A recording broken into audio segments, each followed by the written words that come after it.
Assalamualaikum warahmatullahi wabarakatuh. Selamat pagi anak-anak. Bagaimana kabarnya hari ini? Sehat kan? Alhamdulillah. Semoga kita diberi sehat dan selalu dalam lindungan Allah SWT. Baik, sebelum kita memulai pelajaran pada pagi hari ini, marilah kita berdoa dahulu agar ilmu yang kita dapat bermanfaat. Amin ya rabbal alamin. Siapa ketua kelas di sini? Baik, Juna. Ayo Juna, dipimpin berdoa dulu.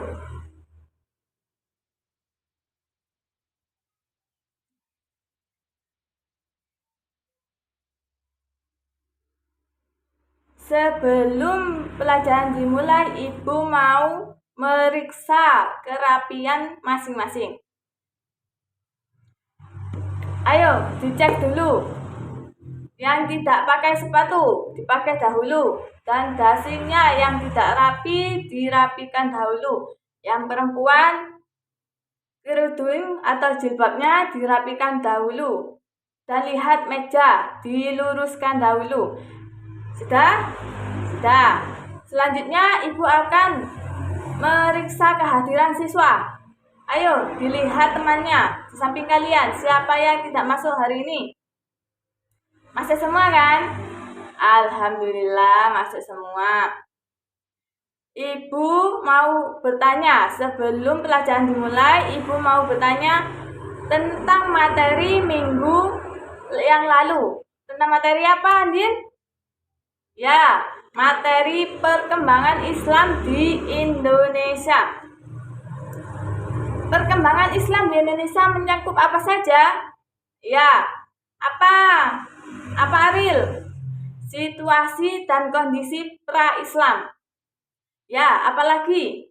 Jalur masuknya Islam di Indonesia. Ya, apalagi? Strategi dakwah. Ya, apalagi Hanif? Fase penyebaran Islam di Indonesia. Ada yang tahu? Apa jalur masuknya Islam ke Indonesia ada berapa? Iya, ada 4. Yang pertama, teori Gujarat. Yang kedua, apa? Yang kedua, teori Arab. Benar. Dan yang ketiga, apa lagi? Ya, teori Persia. Yang keempat, teori Cina. Ya. Terus, ada apa lagi? Selain jalur masuknya Islam ke Indonesia, ada strategi dakwah. Apa saja strategi dakwah itu? Mencakupi apa saja? Yang pertama, perdagangan. Dan yang kedua, perkawinan. Dan yang ketiga, politik.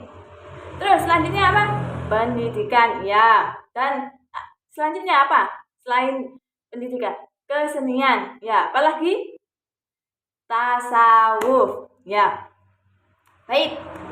Tidak lupa berarti ya pelajaran minggu lalu. Alhamdulillah tidak lupa. Dan selanjutnya kita akan memasuki pelajaran tentang Wali Songo. Ada yang tahu Wali Songo itu ada berapa? Ya, benar. Sulhan. Ada 9. Apa saja? Yang pertama, ya, Maulana Malik Ibrahim atau Sunan apa? Sunan Gresik. Dan yang kedua, apa? Ya, Sunan Ampel. Dan yang ketiga, apa? Sunan Bonang. Terus, yang keempat, apa, Andin? Sunan Kalijaga, ya. Terus, siapa lagi yang tahu? Iya. Nadia, apa? Sunan Giri, ya benar.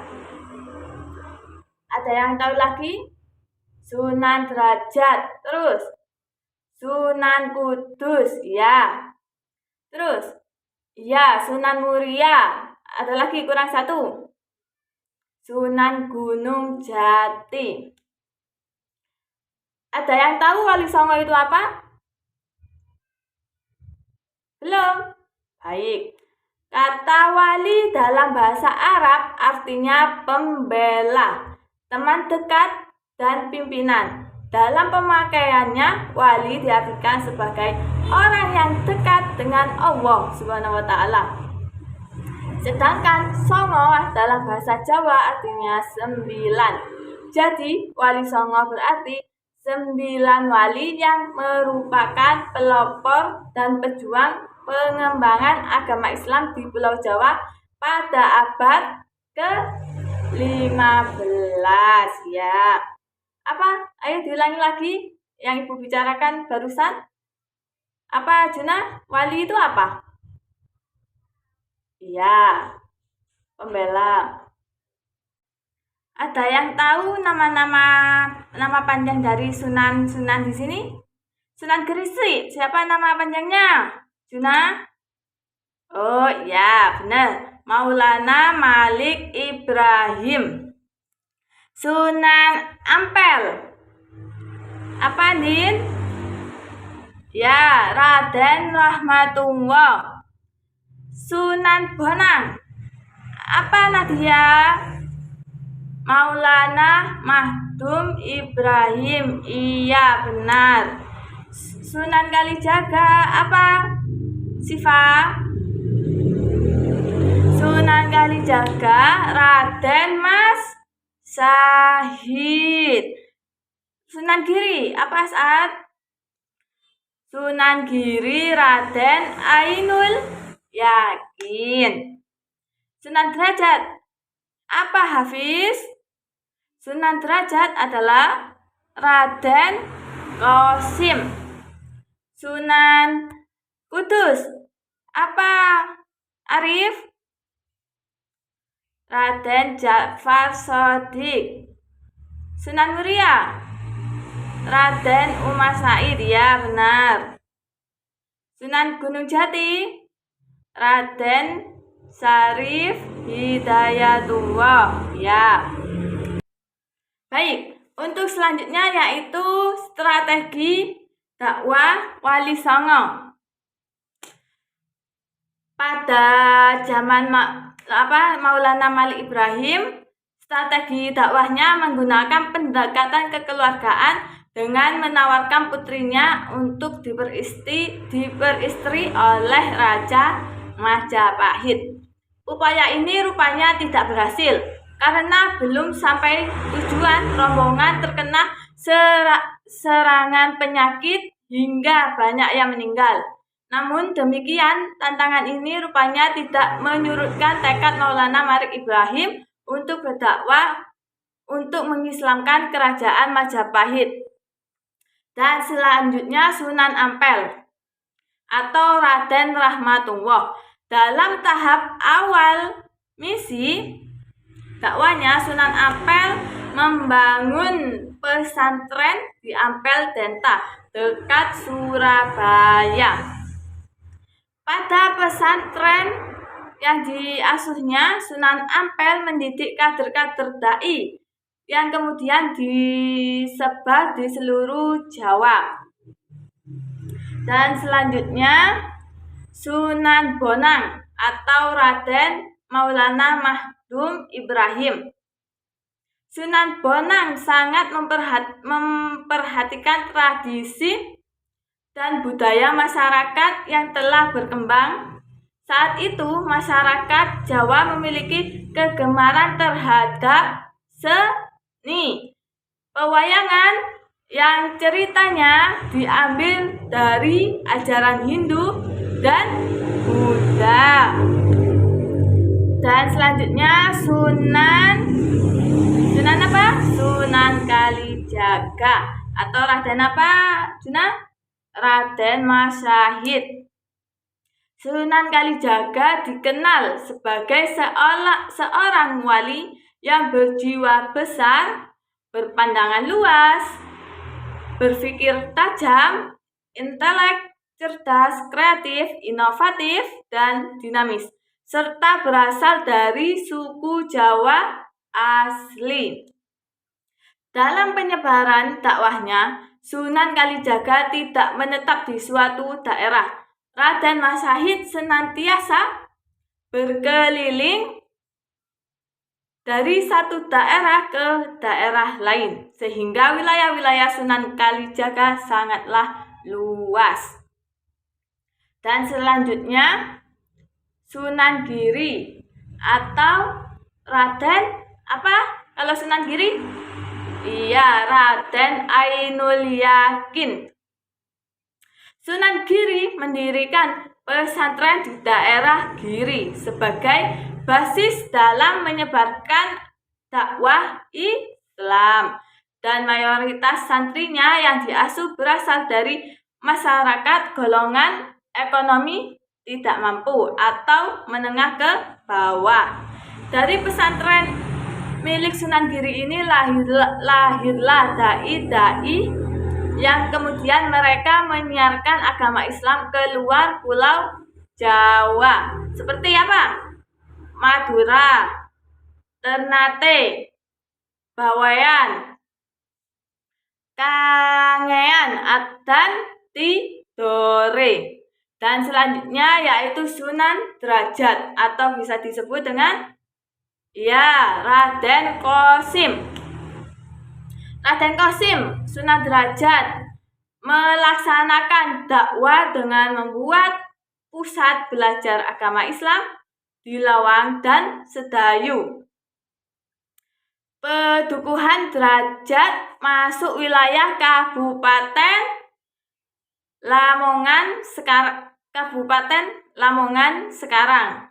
Dalam bidang kesenian beliau mengubah tembang Jawa, Macapat Pangkur, dan juga memainkan wayang sebagai dalang gamelan Singo Mangkok yang masih tersimpan di Museum Makam Sunan Derajat sebagai bukti bahwa beliau berdakwah lewat kesenian. Dan selanjutnya yaitu Sunan Kudus, bisa disebut juga Raden Ja'far Shadiq. Sunan Kudus menjadi salah satu dari para wali yang merasakan pengalaman belajar di Baitul Maqdis. Di mana Baitul Maqdis itu? Di Palestina. Pada saat berada di Baitul Maqdis, ia berjasa memberantas penyakit yang banyak menelan korban.